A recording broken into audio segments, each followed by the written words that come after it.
మాకు దేవుడు ఏం చెయ్యొద్దు, మాకు ఎక్కలొద్దు, మేము దేవుడిని ఆరాధించడానికి మాత్రమే వచ్చాం అన్నవాళ్ళు ఎవరు ఉండరండి. ఎక్కడ ఉండరు, ఏ మతంలో కూడా ఉండరు. ఇక్కడే కాదు, ఆరాధిస్తే మేలు చేస్తాడు. చూసారా, అదిగో. అంటే మొత్తం మీద దాని వెనకాల ముందో ఆరాధించి వెళ్ళామంటే మనం అడక్కపోయినా, మన అంతరంగాలు తెలిసిన దేవుడైనా ఆయనే చేసుకొచ్చేస్తాడు. అంటే చెయ్యాలని ఉంది, ఏదో ఒకటి చెయ్యాలని. అదే నేను అంటున్నాను, తప్పేం కాదు, ఆశపడడం తప్పేమీ కాదు. ఏమంటే తండ్రిని అడగకపోతే ఎవరిని అడుగుతారండి? మా పిల్లల్ని నన్ను అడగకపోతే ఎవరిని అడుగుతారు? మిమ్మల్ని అడుగుతారా? పెన్ను కొనండి అని మీది మిమ్మల్ని దగ్గరికి వస్తారా? పుస్తకం కొనండి అని మీ దగ్గరికి వస్తారా? ఏమండి, మాకు అది కొనండి ఇది కొనండి అని మిమ్మల్ని అడుగుతారా? నన్ను అడుగుతారు, లేకపోతే వాళ్ళ అమ్మని అడుగుతారు. హల్లెలూయా. అలాగే మనం దేవుడి దగ్గర ఆశపడకపోతే ఎవరి దగ్గర ఆశపడతాం? మన తండ్రి కదా దేవుడు అంటే. మనం ఆయన్ని అడగకపోతే ఎవరిని అడుగుతాం? ఆయన ఇవ్వకపోతే ఎవరిస్తారు మనకి? ఏం చేసినా ఆయనే చేయాలి. కొట్టినా ఆయనే కొట్టాలి, ప్రేమించినా ఆయనే ప్రేమించాలి, పెట్టినా ఆయనే పెట్టాలి. ఏం చేసినా నా తండ్రి ఆయన చిత్తం నా పట్ల నెరవేరునుగాక. మంచి జరిగినా చెడు జరిగినా ఆయన చిత్తం నా పట్ల జరుగునుగాక అనుకుంటూ మొత్తం మీద దేవుని మీద మనం ఒక ఆశ కలిగి ఉన్నామా లేదా? అలాగే దేవుని దగ్గరికి ఎంతోమంది వస్తూ ఉన్నారు. వచ్చేవాళ్ళు అందరూ కూడా దేవుని మీద ఏదో ఒక ఆశ కలిగే ఉన్నారు. అంతెందుకు, ఇక్కడికి వచ్చేవాళ్లే కాకుండా ఇళ్ళ దగ్గర ఉండి కూడా మనసులో అనుకుంటున్నారంట కొంతమంది, యేసుబాబు మీ గుడికి రావడానికేమో నాకు సిగ్గేసేస్తుంది, మీ గుడికి వచ్చి ఆరాధింతేనేమో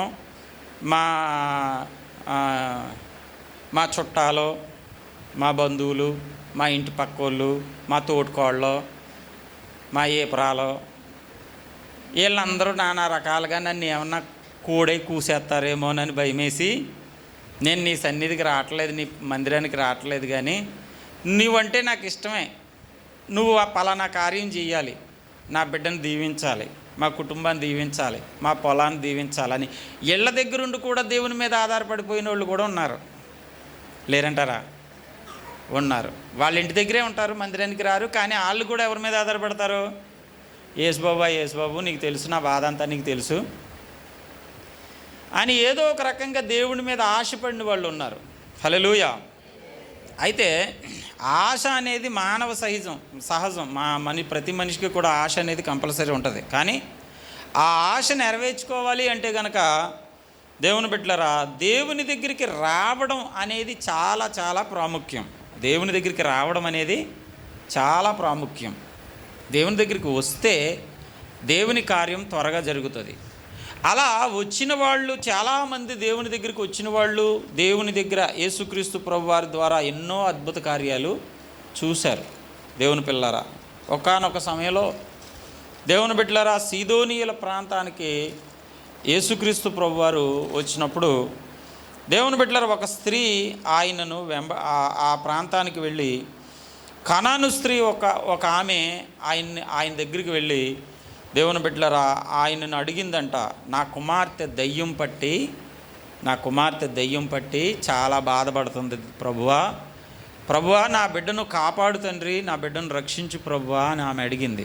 హల్లెలూయా. దేవుని ఉద్దేశాలు అందరి పట్ల ఒకే రకంగా ఉంటాయని గ్యారంటీ లేదు. దేవుని ఉద్దేశాలు నా పట్ల ఒక రకమైన ఒక మనస్సు కలిగి ఉంటాడు, నీ పట్ల మరొక రకమైన మనసు కలిగి ఉంటాడు. నాకు చేసినట్లే మీకు చేసేస్తాడన్న గ్యారంటీ లేదు. ఏమండి, నా ముఖం మీ ముఖం ఒకలాగే ఉందా? ఒకలాగే ఉంటే ఎవరిని గుర్తుపట్టలేము. దేవుని పిల్లలు ఒక్కొక్కరికి ఒక్కొక్క రకమైన ముఖాన్ని దేవుడు ఇచ్చినట్లుగానే దేవుడు ఒక్కొక్కరికి ఒక్కొక్క రకమైన ముఖం ఇచ్చాడంటే ఒక్కొక్కరి పట్ల ఒక్కొక్క ప్రణాళిక కలిగి ఉన్నాడు. అందరి పట్ల ఒకే ప్రణాళిక కలిగి లేడు ఆయన. మీ పట్ల కలిగి ఉన్న ప్రణాళిక వేరు, నా పట్ల కలిగి ఉన్న ప్రణాళిక వేరు. హల్లెలూయా. దేవుని బిడ్డల యవనస్తుడి పట్ల కలిగి ఉన్న ప్రణాళిక వేరు, చిన్న బిడ్డల పట్ల కలిగి ఉన్న ప్రణాళిక వేరు. దేవుని బిడ్డలారా, ఒక్కొక్కరి పట్ల ఒక్కొక్క కుటుంబం పట్ల ఒక్కొక్క ప్రణాళిక ఆయన కలిగి ఉన్నాడు. అందరి విషయంలో ఒకలా లేడు ఆయన. అలాగే బైబిల్ గ్రంథంలో కూడా యేసుక్రీస్తు ప్రభు వారి దగ్గరికి వచ్చిన ప్రతి ఒక్కరికి కూడా ఒకే రకమైన కార్యం చేయలేదు. ఒకసారి కుష్ఠరోగి దేవుని పిల్లలారా ఆయన యొద్దకు వచ్చి ఆయన ముందు పడి మొక్కి, దేవుని బిడ్డలారా నన్ను స్వస్థపరచు దేవా అని అడిగాడు. దేవుని బిడ్డలారా వెంటనే యేసుక్రీస్తు ప్రభు వారు ఇంకా మారుమాట మాట్లాడకుండా, నిన్ను స్వస్థపరచడానికి నాకు ఇష్టమే, నువ్వు శుద్ధుడవు కమ్మని ముట్టి బాగు చేశాడు. అక్కడికక్కడే ఇలా ముట్టేసి బాగు చేశాడు, బాగుపడిపోయాడు అతను. హల్లెలూయా. ఇది ఆ కుష్ఠరోగి పట్ల దేవునికి ఉన్న ఒక ప్రణాళిక. ఒకసారి 10 మంది కుష్ఠరోగులు యేసు ప్రభు వారి దగ్గరికి వచ్చారు. హల్లెలూయా. అంటే వీళ్ళు ఇతని గురించి ఇనుంటారు ఎప్పుడైనాని. హల్లెలూయా. ఇతని గురించి వాళ్ళు ఈయనుంటారు ఎప్పుడైనాని. అదిగో పలానా కుష్ఠరోగి ఉండేవాడు కదా, అతను ఆ నజరేయుడైన యేసుప్రభు వారి దగ్గరికి వెళ్తే ఇలా ముట్టాడంటరా, వెంటనే బాగుపడిపోయాడంట. అంటే ఒరే బాబు ఆయన దగ్గరికి మనం వెళ్దాంరా బాబు ఏదో రకంగానే అని చెప్పి యేసుక్రీస్తు ప్రభు వారి దగ్గరికి వారు మొత్తం మీద ఎలాగైతేనో ఆ 10 మంది కుష్ఠరోగులు కలుసుకుని యేసుప్రభు వారిని అడిగారు. వాళ్ళ తలంపు ఏంటంటే, వాళ్ళ ఆశ ఏంటంటే, పలానా రోజున కుష్ఠరోగి ఇంకొక ఆయన వస్తే అతన్ని ఇలా ముట్టేశాడు కదా, వెంటనే బాగుపడిపోయాడు కదా, ఇప్పుడు యేసుక్రీస్తు ప్రభు వారు మమ్మల్ని అందరినీ ఇలా వరుసగా నిలబండి ఒకసారి ముడ ఇలా పట్టుకుంటూ వెళ్ళిపోతాను అని అలా మనల్ని అలా నిలబడి ఉంటే ఆయన ఇలా ముట్టుకుంటాడు, అంతే మనం అందరం బాగుపడిపోదాం అని వాళ్ళు అనుకుంటున్నారు. ఆ కుష్ఠరోగిని బాగు చేసినట్టు మమ్మల్ని కూడా బాగు చేసేస్తాడు అని అనుకుంటున్నారు. కానీ యేసుక్రీస్తు ప్రభు వారి దగ్గరికి వచ్చి ఆ కుష్ఠరోగి ఎలాగైతే బతిమాలుకున్నాడు, వీళ్ళు కూడా అలాగే, బాబు మా కుష్ఠరోగాన్ని తగ్గించవా, బాబు మా కుష్ఠరోగాన్ని బాగు చేయవా అని అడిగితే, సరేరా సరే వరుసగా నిలబడండి ముట్టుకుంటాను నేను అని అనకుండా, మీరు వెళ్ళి మీ దేహాన్ని మీ యాజకునికి చూపించండి రా అన్నాడంట. అదేట్రా, ఒకళ్ళ మొక్కలు ఒకళ్ళు చూసుకుని మనల్ని ఏం ముట్టుకోలేదు కదా ఇతను, మరి ఫలానా కుష్ఠరోగి వచ్చినప్పుడు ఇలా ముట్టుకున్నాడు కదా, మరి మనల్ని ముట్టుకోలేదేంటి? ఇప్పుడు ఏమంటున్నాడు ఈయన, మీరు వెళ్ళి మీ యాజకునికి మీ దేహాన్ని చూపించండి వెళ్ళి అన్నాడట. దేహాన్ని ఎప్పుడు వెళ్ళి చూపిస్తాం? బాగుపడితే కదా వెళ్ళి చూపిస్తాం. ఇదిగో యాజకుడి దగ్గరికి వెళ్ళి పర్మిషన్, ఇదిగో మా దేహం బాగుపడిపోయింది, మేము ఇంక ఊళ్ళోకి వెళ్ళొచ్చా అని పర్మిషన్ అడగాలి వెళ్ళి. దేహాన్ని ఎప్పుడు చూపించాలి యాజకుడికి? ఒక వ్యక్తి కుష్ఠరోగు అని దేవుని బిడ్డలారా కన్ఫామ్ చేయవలసింది, ఒక వ్యక్తి కుష్ఠరోగమే ఇది అని కన్ఫామ్ చేయవలసింది యాజకుడు. ఇది కుష్ఠరోగం కాదు, కుష్ఠరోగం లేదు ఇతనికి అని కన్ఫామ్ చేయవలసింది కూడా యాజకుడే. ఒక ఊరిలో ఒక వ్యక్తికి కుష్ఠరోగం వచ్చిందని తెలిస్తే అది కన్ఫామ్ చేసుకోవడానికి ఎక్కడికి తీసుకెళ్తారు అంటే యాజకుడి దగ్గరికి తీసుకెళ్తారు. ఇదిగో ఈ మచ్చ ఏదో వచ్చింది చూడండి బాబు, ఇది మరి 10 మందికి వచ్చేస్తుందేమో అంటే అతను పరిశీలన చేస్తాడు. ఆ మచ్చ ఎటువంటి మచ్చో బైబిల్లో కూడా రాసి ఉంటుంది. ఆ మచ్చ ఎలా ఉండాలో, ఎలా ఉండకూడదో, ఎలా ఉంటే కుష్ఠరోగమో, ఎలా ఉండకపోతే కుష్ఠరోగం కాదో బైబిల్లో యాజకుడు గుర్తించవలసిన సూచనలు బైబిల్లో చాలా స్పష్టంగా రాశాడు. ఆ ప్రకారంగా దేవుడు చెప్పిన ప్రకారంగా యాజకుడు ఇది కుష్ఠరోగమే, వెంటనే ఇతను ఊళ్ళోంచి బయటికి తీసుకెళ్ళిపోండి, బయట అసలు ఊళ్ళో ఉండడానికి వీల్లేదు, ఎందుకంటే ఇతనికి కుష్ఠరోగం మళ్ళీ మిగతా వాళ్ళకి అంటుకుంటుందని అలాగా గెంటేస్తాడు. ఒకవేళ ఎవరికైనా కుష్ఠరోగం తగ్గడం మాత్రం అసాధ్యం, అలా చచ్చిపోతారు వాళ్ళు. తగ్గిపోతే వాళ్ళు మళ్ళీ ఎక్కడికి రావాలంటే ఊళ్ళోకి రావాలి అని అనుకుంటే కనుక పర్మిషన్ ఎవరి దగ్గర తీసుకోవాలంటే యాజకుడి దగ్గరికి వచ్చే పర్మిషను తీసుకోవాలి. ఇప్పుడు యేసుక్రీస్తు ప్రభు వారి దగ్గరికి వెళ్ళి, బాబు మేము కుష్ఠు వ్యాధితో బాధపడుతున్నాం, మమ్మల్ని బాగు చేయవయ్యా, మమ్మల్ని బాగు చేయి బాబు అని బతిమాలుతుంటే ఆయన ఏమంటాడంటే, సరే ముట్టుకున్నాను బాగుపడ్డారు, ఈసారి మీ యాజకుడి దగ్గరికి వెళ్ళి చూపించుకోండి అని అంటలే. ఆయన ఏం ముట్టుకోలేదు, ఏమీ మాట్లాడలేదు, ఒకటే అంటున్నాడు, మీరు వెళ్ళి మీ దేహాన్ని యాజకుడికి చూపించండి. ఈ కుష్ఠు వ్యాధితో మేము ఎలా ఊళ్ళోకి వెళ్తాం? ఈ కుష్ఠు వ్యాధితో ఆ ఊర్లోకి వెళ్ళి యాజకుడికి చూపించేదాకా జనం ఊరుకుంటారా? రాళ్లతో కొట్టి మమ్మల్ని చంపేయరా, మమ్మల్ని తవిరేయరా? ఏంటినా ఆ వ్యక్తినేమో ఈజీగా బాగు చేసేసాడు, మరి మా దగ్గరికి వచ్చినప్పటికీ ఏమంటాడు, మీరు వెళ్ళి మీ యాజకునికి మీ దేహం చూపించుకోండి. ఏమో వాళ్ళ నమ్మకం ఏంటో, వాళ్ళ విధానం ఏంటో, వాళ్ళు ఆ టైంలో కోపమించారా? కోపమిస్తే అదేట్రా యేసుప్రభు వారు అతన్ని అయితే ముట్టుకుని బాగు చేశాడు, మనల్ని ముట్టుకోలేదేంట్రా? వినండి జాగ్రత్తగా. అతన్ని అయితే ముట్టుకుని బాగు చేశాడు, మనల్ని ముట్టుకోలేదేంట్రా అని అనుకుంటే దేవుని కార్యాన్ని వాళ్ళు చూడలేరు. ఈ రోజున చాలామందికి కొన్ని విషయాల్లో కోపాలు వస్తూ ఉంటాయి. హల్లెలూయా. మామూలుగా పాస్టర్ గారు ప్రార్థన చేస్తూ ఉంటారు. ఒక ఊళ్ళో పాస్టర్ గారు అంట, దేవుని పిల్లలారా, ఒక నలుగురు వచ్చి వరుసగా నిలబడ్డారు. ఒకరి మీద చెయ్యేసి ప్రార్థన చేశారు, ఒకరి మీద చెయ్యకుండా ప్రార్థన చేశారు, మరొకరి మీద చెయ్యేసి ప్రార్థన చేశారు, మరొకరి మీద చెయ్యకుండా ప్రార్థన చేశారు, మరొకరి మీద చెయ్యేసి ప్రార్థన చేశారు, మరొకరి మీద చెయ్యకుండా ప్రార్థన చేస్తే అందులో ఇద్దరు కోపం వచ్చింది. మేము వచ్చినప్పటికి చెయ్యి వెనకపోతుందే, ఎందుకు చెయ్యరు? ఆడికి చెయ్యేసారు, ఈడికి చెయ్యేసారు, నా దగ్గరికి వచ్చినప్పటికే వచ్చేస్తుంది ఈ పాటర్ గారికి అని చెప్పి గుడి మానేశారంట. ఏం మానేశారంట? ఇప్పుడు గుడి మానేస్తే ఎవరికి నష్టం? ఎవరికి నష్టం? ఏయో సామెతలు ఉంటాయి, వెనకటి రోజుల్లో అనేవారు. అవి అనకూడదని అంటలేదు ఇప్పుడు నేను. ఎవరి మీద కోపమించకూడదు. దేవునికి స్తోత్రం. ఏమంటే నువ్వు ఎవరి మీద కోపమింతనో ఏం చేస్తున్నావు? గుడి మానేస్తే ఎవరికి నష్టం? పాస్టర్ గారికి నష్టమా? అలా అనుకుంటున్నారేమో. నేను మానేస్తే తెలుస్తుంది పాటర్ గారికి అనుకుంటున్నావేమో. ఏమి తెలదో. హల్లెలూయా.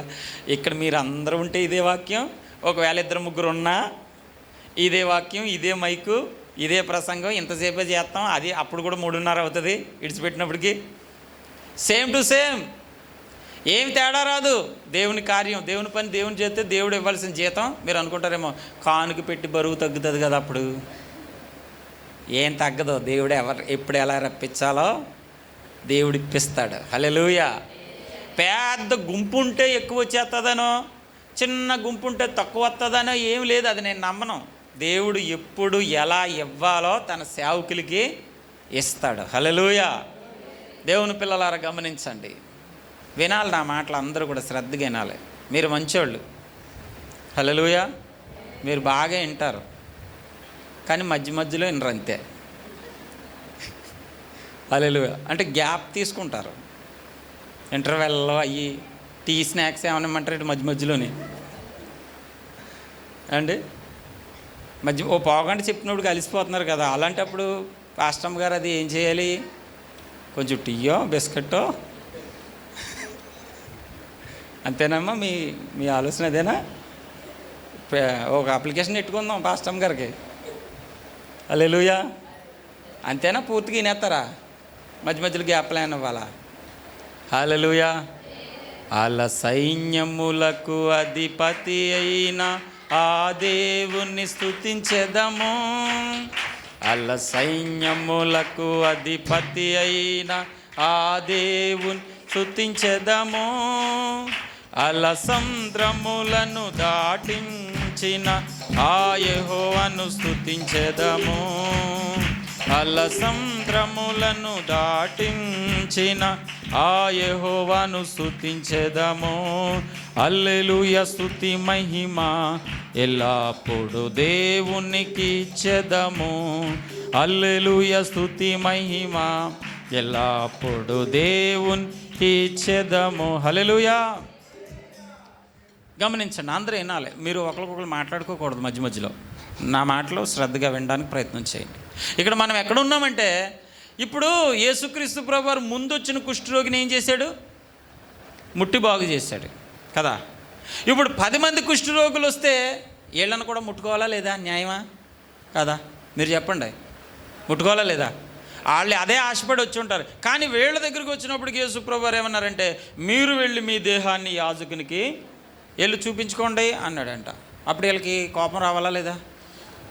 కోపం రావాలా లేదా? మీ లెక్క ప్రకారంగా రావాలండి. మరి అలా ఎంతకి చేస్తారు?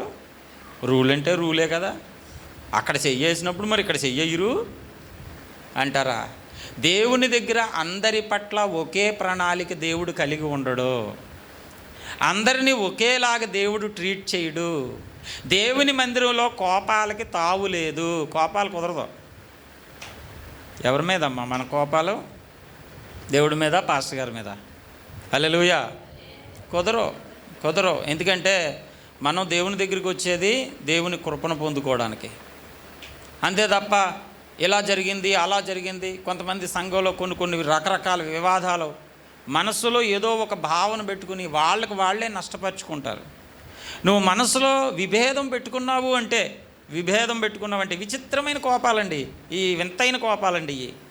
దేవుని బట్టి ఇందాక చెప్పాను కదా, ఒక సందర్భం పాస్టర్ గారు ఒకళ్ళ మీద చేసి ప్రార్థన చేశారు, ఇంకొకళ్ళ మీద చేసి ప్రార్థన చేయలేదని చెప్పి కోపం వచ్చిందంట. దేవుని మందిరం మానేశారట. హల్లెలూయా.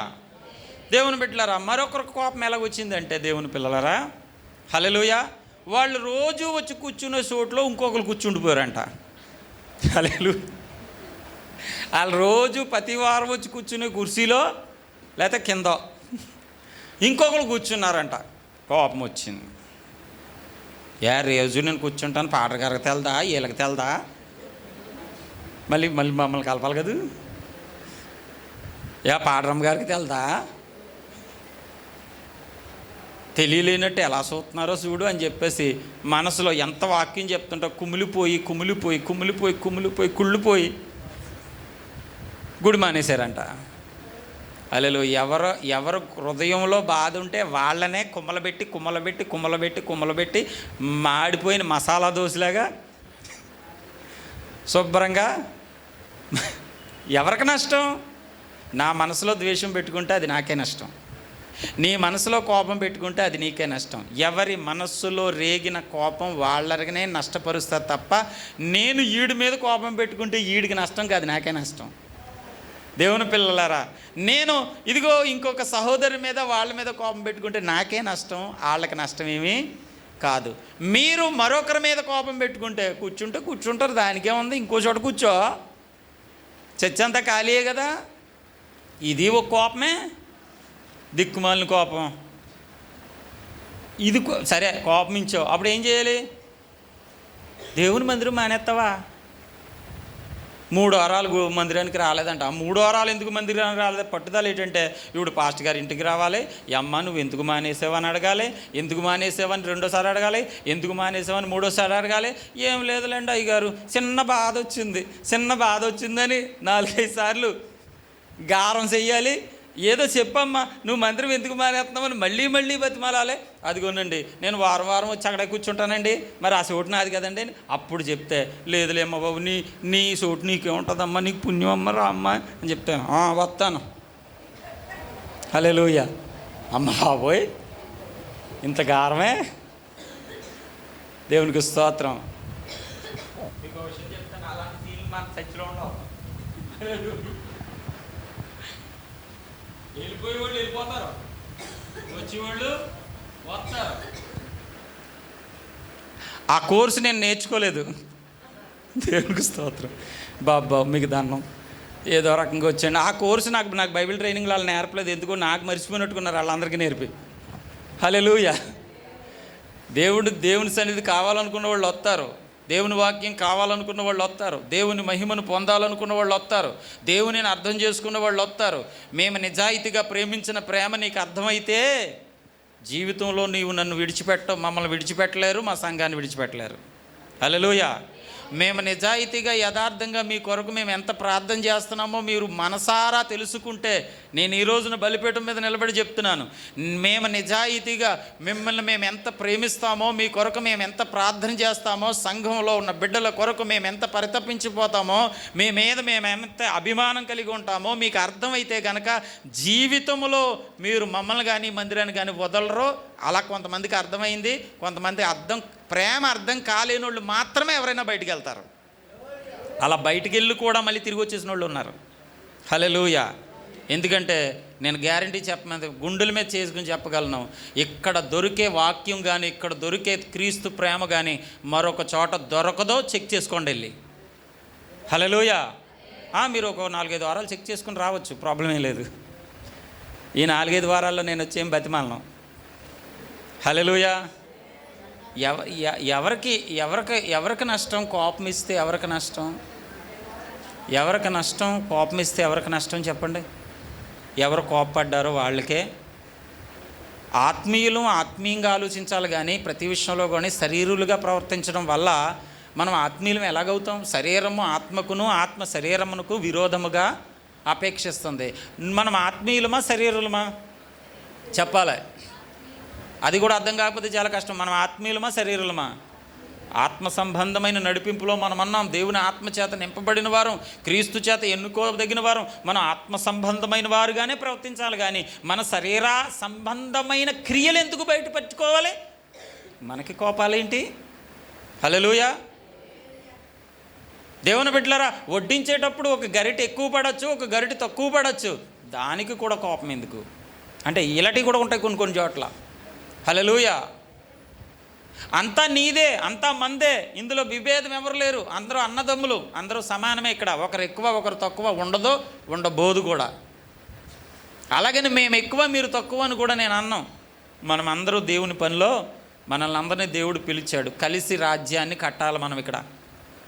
మనం అందరం కలిసి క్రీస్తు రాజ్యాన్ని స్థాపించాలి. మనమందరం కలిసి గ్రామం అంతటినీ కూడా ప్రభువు వైపుకి నడిపించాలి. మనందరికీ ఒకే బాధ్యతను దేవుడు ఇచ్చాడు. అందుకని క్రీస్తు పనిలో చిన్న పెద్ద తారతమ్యాలు, తేడాలు, ఏదో చిన్న చిన్న అభిప్రాయ భేదాలు, మాట తీరులో, ప్రవర్తనలో, భోజనాలలో, పలహారాలలో, లేకపోతే ఇంకో చోట ఏదైనా చిన్న చిన్న అసందర్భమైన కార్యక్రమాలు జరిగినప్పుడు మన శరీరం బయటపడకూడదు. మనం ఆత్మానుసారులు మనం గుర్తు చేసుకుని, ఇలాంటి చిన్న చిన్న వాటికి కూడా నేను మాట్లాడతానా, నేను క్రీస్తు బిడ్డనని నీ ఔన్నత్యాన్ని చాటాలి అక్కడ. హల్లెలూయా. అప్పుడు దేవుడు చూస్తాడు, చూసావా నా బిడ్డకి కొంచెం చిన్న చూపు జరిగినా కూడా నా బిడ్డ ఆత్మానుసారంగా ప్రవర్తించింది, శరీర క్రియను బయట పెట్టలేదు, చూసావా నా బిడ్డ గొప్పది అని దేవుడు తన దేవదూతలకు చెప్పుకుంటాడంట. ఏమని? అదిగో నా బిడ్డని కొంచెం కించపరిచినట్టు అయింది, అయినా చూసావా ఎంత పెద్ద మనసో నా బిడ్డకి. అది దేవుని ఆత్మ నడిపింపు అంటే. నా పిల్లలు శరీరులు కాదు, ఆత్మ సంబంధమైన బిడ్డలు. ఇక్కడ కుష్ఠరోగుల యొక్క సమస్యను మనం ఆలోచన చేస్తే, ఇలాంటి సమస్య అతని మీద చెయ్యేసాడు యేసుబాబు, మా మీద చెయ్యలేదు అని వచ్చిందా? వాళ్ళకి వచ్చిందా? రాలేదు. వాళ్ళందరూ ఎంత క్రీస్తు మీద ఎంత విశ్వాసం కలిగి ఉన్నారు ఆ సందర్భంలో అంటే, యేసుక్రీస్తు ప్రభువారు మీరు వెళ్ళి మీ దేహములు యాజకునికి చూపించండి అంటే, ఆ ఎండవేళ దేవుని పిల్లరా కుష్ఠరోగులు యాజకుడి దగ్గరికి బయలుదేరి వెళ్ళిపోతూ ఉన్నారు. దారిలోనే ఏమో ఊరిలోకి వెళ్తే ఏం జరుగుతుందో వాళ్ళకే తెలియదు. వాళ్ళ కుష్ఠరోగం అలాగే ఉంది, వాళ్ళ కుష్ఠరోగం ఏం తగ్గలా. అయినా కూడా యేసుక్రీస్తు ప్రభు వారు చెప్పిన మాట, కొంతమంది ఏమంటారు తెలుసా, ముందు దేవుడు కార్యం చేయనివ్వండి, దేవుడికి ఎన్ని చేస్తానో చూద్దురు. కానీ ముందు ఎవరు చేయాలంట? ముందు దేవుడు ఏం చేయాలి? ముందు కార్యం చేయమనండి. దేవుడికి ఎన్ని చేస్తానో చూద్దురు కానీ, మీరే చూద్దురు. కానీ ముందు దేవుని కార్యం జరిగిందా? దేవుడు చెప్పిన మాటని వీళ్ళు వింటున్నారా? చెప్పాలి. కుష్ఠరోగం తగ్గిపోయింది వాళ్ళకి? కుష్ఠరోగం తగ్గిపోయిందా? తగ్గలేదు. అంటే మీరు గతంలో ఎన్నోసార్లు చదివిందే కాబట్టి నేను కంటిన్యూ చెప్పుకెళ్ళిపోతున్నాను, అంతేనా? గతంలో చాలాసార్లు విన్న సందర్భమే కాబట్టి నేను కంటిన్యూ చెప్పుకుంటూ వెళ్ళిపోతున్నాను ఈ సందర్భాన్ని. వాళ్ళకి కుష్ఠరోగం ఏం తగ్గలేదు. యేసుప్రభు దగ్గరికి వచ్చారు, ప్రభువా మా కుష్ఠవ్యాధిని తగ్గించు నాయనా అన్నారు. వాళ్ళ అభిప్రాయం ఏంటంటే, గతంలో ఒక కుష్ఠరోగి యేసుప్రభు వారి దగ్గరికి వచ్చినప్పుడు ఇలా ముట్టాడంట, బాగుపడిపోయి అడు ఊళ్ళోకి పోయాడు. ఎంత బాగుందో ఇప్పుడు ఈరోజు నాటి పరిస్థితి అని వీళ్ళు కూడా యేసుక్రీస్తు దగ్గరికి వస్తే వీళ్ళను ముట్టుకోలేదు యేసయ్యా. ఒకటి ఇలా బాధపడాలా, వీళ్ళను ముట్టుకోలేదు కాబట్టి ఒకటి వీళ్ళకి ఏం కలగాల? బాధ కలగాల. రెండోది వీళ్ళకి పని చెప్తున్నాడు దేవుడు మళ్ళీని, మీరు వెళ్ళి మీ దేహముని యాజకునికి చూపించండి.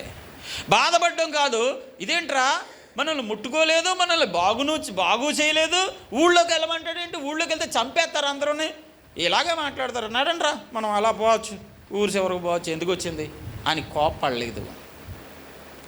ఏమో యేసుక్రీస్తు ప్రభువారు ఎందుకు చెప్పారో ఈ మాట. దేవుని కార్యం జరుగుతుందని కదా మేము వస్తా. దేవుని కార్యం జరగలేనప్పుడు మేము క్రీస్తు చెప్పిన మాట, దేవుడు చెప్పిన మాట మేమెందుకు వినాలి? హల్లెలూయా. కొంతమంది దేవుడికి కండిషన్లు పెడతారు. ఏంటది? దేవుడు మాకు ఈ పని చేస్తే మేము వచ్చేస్తామండి, ఎక్కడికి వచ్చేస్తారు? పెళ్ళి అయిపోయినవ్వండి మా పిల్లకి, మేము వచ్చేస్తాం లేదో చూద్దురు కానీ, మా పిల్లకి పెళ్ళి అయిపోయినామండి, సంబంధాలు కుదురుతలేదు, మేము వచ్చేస్తాం లేదో చూద్దురు కానీ. ఏమో దేవుడి దయో ఏటో అలాగ అన్న తర్వాత నెలలో పెళ్ళి అయిపోయింది. వస్తుందేమో అని చూస్తుంటే ప్రార్థన చేయండి, ఒక కాయో పండో కలగాలి కదండి. మరి దాని గురించి మేము ఎదురు చూస్తున్నామండి. అబ్బాయి అక్కడ కట్టింది మా తల్లి. ఇలాగ ఉంటాయి కొంతమంది. దేవుడు అంటే విశ్వాసం కాదు, దేవుడిని వాడేసుకుంటున్నారు. ఏదో ఉప్మాలో ఏటది కరివేపాకులాగా, కూరలో కరివేపాకులాగా వాడేసుకుంటున్నారు. దేవుడు కార్యం చేసేస్తే, అమ్మ పెళ్ళి అయిపోతే నువ్వు మందిరానికి వస్తానన్నావు కదా, ఎందుకు రామండి, ఎక్కడికి పోతామండి? ఏదో మరి ఆ దేవుడు ఆ కార్యం ఏదో చేశాడు కాబట్టి ఇప్పుడు ఒక కాయో పండో కలిగేస్తే ఇంక వస్తామండి. సరే, ఓ సంవత్సరానికి 2 సంవత్సరాలు కాయో పండో కలిగేసింది. హల్లెలూయా. ఇప్పుడు అమ్మ దేవుని మందిరానికి వస్తానన్నావు కదా అంటే, ఆ కాయా పండుతో ఆడుకోవడం సరిపోతుందండి. పిల్లని తల్లిని చూసుకోవడం మరి చాలా కష్టమైపోతుందండి బాబాయ్ గారు. సంటి పిల్లకి నిన్నే జలుబు చేసిందండి, కొంచెం ప్రార్థన చేయండి మీరు. పెళ్లి చేయడం తప్పయింది, పండు ఇవ్వడం తప్పయింది. హల్లెలూయా. ఇప్పుడు రొంప పట్టింది. ఆ రొంప కోసం ఇంటికి వచ్చి పాటర్ గారు ప్రార్థన చేస్తా కూర్చోవాలా. హల్లెలూయా. ఏమో ఇంకోసారి వెళ్తే ఈ పిల్లకి పెళ్ళి అవ్వాలి కదండి అంటదేమో. ఇలాంటి గోళ్ళు కూడా దేవుడు చెప్పిన మాట ప్రకారంగా వీళ్ళు బయలుదేరి అలా వెళ్ళిపోతూ ఉంటా. ఒకరి ముఖాలు ఒకరు అలా నిరాశగా చూసుకుంటుంటే ఒకరి ముఖాల్లో తేడా కనబడుతుంది. ఒక్కొక్కరి ముఖంలో ఏం కనబడుతుంది? అదేంటి నీ ముఖం మీద కురుపులన్నీ ఏమైనాయిరా? ఇదేంటి ఇప్పుడే ఒక అరగంట క్రితం నీ ముఖం నిండా కురుపులు, రక్తం ఇదంతా కారుతూ ఉండేది, ముఖం ఏంటి అంత శుభ్రంగా ఉంది? నా ముఖం ఏంట్రా, నీ ముఖం కూడా అలాగే ఉంది. అరే నీ చేతులు అలాగే ఉన్నాయి. అవును, నా చేతులు అలాగే ఉన్నాయి. మొత్తం ఆ దారిలోనే దేవుని బిడ్డలారా, దేవుని చెప్పిన పని చేయడానికి వారు అడుగేసినప్పుడే దేవుని చెప్పిన పనే చేస్తాం. పోన్లే, యేసుక్రీస్తు ప్రభువారు మనల్ని ముట్టకపోయాడులే, ఆయన చెప్పిన పని మేము మానం చేస్తాం అన్న విశ్వాసంతో వాళ్ళు కదిలి దేవుని పని జరిగిస్తుండగానే ఆ నడకలోనే వారందరూ కుష్ఠరోగులు బాగుపడిపోయారంట. స్తోత్రం చెప్పండి. వారందరూ కుష్ఠరోగులు బాగుపడిపోయారు. ఎందుకు బాగుపడ్డారు వీళ్ళు? దేవుని మాటను విన్నారు, దేవుని మాట ప్రకారంగా నడిచారు, దేవుని మాటను విన్నారు, ఏమాత్రం కోపగించుకోకుండా దేవుని మాట ప్రకారంగా నడిచారు. దేవుడు వారిని స్వస్థపరిచాడు. హల్లెలూయా. ఒక కుష్ఠరోగిని ఒక రకంగా స్వస్థపరిస్తే ఈ 10 మంది కుష్ఠరోగుల్ని మరొక రకంగా స్వస్థపరిచాడు. హల్లెలూయా. ఒక దయ్యం పట్టిన వాడు ఉన్నాడు. ఆ దయ్యం పట్టిన వాడిని తండ్రి యేసుప్రభు వారి దగ్గరికి తీసుకొచ్చారు. ఆ దయ్యం పట్టిన వాడి ఆ కుమారుడిని గురించి యేసుక్రీస్తు ప్రభు వారితో చెప్పాడు, నా కుమారుడు ఇదిగో దయ్యం పట్టి ఇదిగో విపరీతమైన బాధపడుతున్నాడు, ఇదిగో తరచుగా వీడు అగ్నిలోనైనా పడేస్తుంది, దయ్యం తీసుకెళ్ళి నీటిలోనైనా పడేస్తుంది, బాబు కనుకరించు అంటే ఆ దయ్యమును ఆయన గద్దించగా అది విలవిలలాడించి వానిని విడిచి వెళ్ళిపోయింది అని రాయబడి ఉంటుంది. హల్లెలూయా. మార్కు సువార్త 9వ అధ్యాయంలో. దేవుని పిల్లలారా గమనించండి, ఇక్కడ ఇలా చేశాడా? మరి ఒక తల్లి యేసుప్రభు వారి దగ్గరికి మరొక సందర్భం, ఒక తండ్రి కుర్రోని తీసుకొచ్చి, ప్రభువా నా కుమారుడు దెయ్యం పట్టి ఉన్నాడు, బాగు చేయంటే అక్కడ ఏం చేశాడు యేసుప్రభు వారు? గద్దించి దెయ్యాన్ని ఎలగొట్టాడు, ఆ కుర్రోడు బాగుపడ్డాడు. సరే, మరి ఇంకొక తల్లి మత్తయి సువార్త 15వ అధ్యాయంలో మనం చూస్తే, దేవుని బిడ్డలారా, ఆ సీదోనీయుల ప్రాంతంలో కనాను స్త్రీ ఒకటి, ప్రభువా దావీదు కుమారుడా నన్ను కరుణింపుము, నా కుమార్తె దెయ్యం పట్టి బహు బాధపడుచున్నదని కేకలు వేసాను. హల్లెలూయా. ఒక తండ్రి వచ్చి యేసుప్రభు వారితో ఏమన్నాడు అంటే, ప్రభువా నా కుమారుడు దెయ్యం పట్టున్నాడు, దయచేసి నీ శిష్యుల దగ్గరికి తీసుకువెళ్తే నీ శిష్యులు ఏమీ చేయలేకపోయారు, నీ వలన అవుతుందేమో చూస్తావా? నమ్ముట నీ వలనైతే నమ్ము, వానికి సమస్తం సాధ్యమే. అయ్యా, అపనమ్మకం రాకుండా నాకు సాయం చేయండి, తీసుకురా దగ్గరికి. ఆ కుమారుని గద్దించాడంట, దెయ్యం వెళ్ళిపోయింది. ఇప్పుడు వేరే ఒక తల్లి తన కుమార్తె విషయమై యేసుప్రభు వారి దగ్గరికి వచ్చింది. ఇప్పుడు చూడండి, ఒక్కొక్కరి పట్ల దేవుడు ఒక్కొక్క ప్రణాళిక ఎలా కలిగి ఉన్నాడు చూడండి. ఆమెను తీసుకొచ్చి, ప్రభువా నా కుమార్తె దయ్యము పట్టి బహు బాధపడుతుంది అయ్యా, కాపాడు తండ్రి అంటే, అప్పుడు యేసుప్రభు వారు, అమ్మా కుమార్తెను తీసుకురా, దయ్యాన్ని నిలగొడతాను అంటలే. అక్కడ ఏం రాస్తుంది? అందుకైన ఆమెతో ఒక్క మాట అయినను చెప్పలేదు. మాట్లాడలేదంట, మాట్లాడకుండా అలా వెళ్ళిపోతున్నాడు అంతే. ఈయన వెనకాల వచ్చి, ప్రభువా బాబు నా కుమార్తెని బాగు చేయి బాబు, నా కుమార్తె దెయ్యం పట్టేసి ఉంది బాబు, కొంచెం నా కుమార్తెని బాగు చేయి బాబు, దెయ్యం పట్టే చాలా బాధపడిపోతుంది బాబు, బహు బాధపడిపోతుంది బాబు, మాట్లాడకుండా వెళ్ళిపోతున్నాడు. హల్లెలూయా. అంటే అందరితోటి ఇలాగే ఉంటున్నాడు ఈయన, అందరితోటి ఇలాగే ఉంటున్నాడా? మళ్ళీ కోపం వచ్చేస్తుంది ఇప్పుడు ఒకరికే. అదిగో ఆవిడ అడిగితే వెంటనే సమాధానం చెప్పాడు, నేను అడిగితే ఇలా వెళ్ళిపోతున్నాడు అంతే. ఏటిది? నాకు కోపం వచ్చేంది గుడి మానేస్తానికి నేను. హల్లెలూయా. అప్పుడు లేరు, ఇప్పుడున్నారు అలాంటి కార్యాలు ఎందుకు జరగట్లేదు? అప్పుడున్న కార్యాలు ఇప్పుడు చేయలేడా దేవుడు? కొంతమంది అడుగుతారు, బైబిల్లో పాటగారులు భలే చెప్తారులే, ఒక కుష్ఠరోగి అంట బాగు చేసేసాడంట, ఒక కుంటుండంట బాగు చేసేసాడంట, గుడ్డుండంట బాగు చేసేసాడంట, చచ్చిపోయినంట లేవనేసాడంట. ఇప్పుడు లేకనెత్తమని చూద్దాం, ఇప్పుడు బాగు చేసేమన్నాడు చూద్దాం. కాకినాడ హాస్పిటల్లో ఎంతమంది ఉన్నారో ఇంకా అదే పని, దేవునికి స్తోత్రం అంటాడు ఒక్కొక్కడుని. అరే కూడా అప్పుడున్న విశ్వాసం ఇప్పుడు కూడా ఉండుంటే, అర్థమవుతుందా మీకు? అప్పుడున్న దేవుని మీద అప్పుడున్న విధేయత మనుషులకు ఇప్పుడు కూడా ఉండుంటే, అప్పుడున్న విశ్వాసం, అప్పుడున్న విధేయత, అప్పుడున్న ఆత్మీయత, తగ్గింపు స్వభావం ఇప్పుడు మనుషులకు కూడా ఉండుంటే, అదే దేవుని శక్తి ఇప్పుడు కూడా ఉంది. అప్పుడులాగే కుంటివారు నడుస్తారు యేసు నామమున, అప్పుడులాగా ఇప్పుడు కూడా చనిపోయిన వారు లేపబడతారు యేసు నామమున. అప్పుడులాగే అనేక మంది కుష్ఠరోగులు క్షణాల్లో బాగుపడతారు ఇప్పుడు కూడా. ఆ శక్తి యేసుక్రీస్తులో ఉంది.